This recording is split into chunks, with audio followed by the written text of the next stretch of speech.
إن أديرك يبوح يري dadkii mudug nagu laayay ciilasha sumeeyay dhibaatadii mudug ka dhacday geystay dhul bahantay ahaayeen ayuu taarun kuma sheegin mana garanayo waxa ku kalifay ayub hadalka godobta inta la eg inuu dhul bahanta saaro ayuu wixii mudug ka dhacay cidii godobteeda lahayd buugga halkan iyo hagardaami Cabdullaahi Yuusuf Axmed Yeeybe ku qoranta halkan aan soo saarayaa nuqul kamid ah buug mudug gabood falladii ka dhacay waxa ugu sareeyay Maxamed Kaahin ninka la yiraahdo maanta jacaylka u qaaday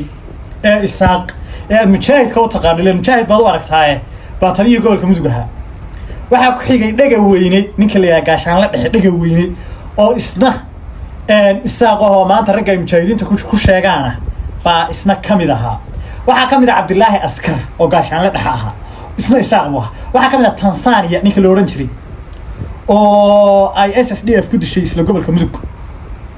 isna isaaq afartaan inay kala sareeyayba isaaq bay ahaayeen ragga dambiilayaasha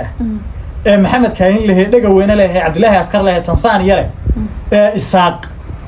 waxaan u malaynayaa godobtoodii inaad dhul bahanta saarto wax kale ma keenin markaad isaaq jacaylka waalida ay soo qaateen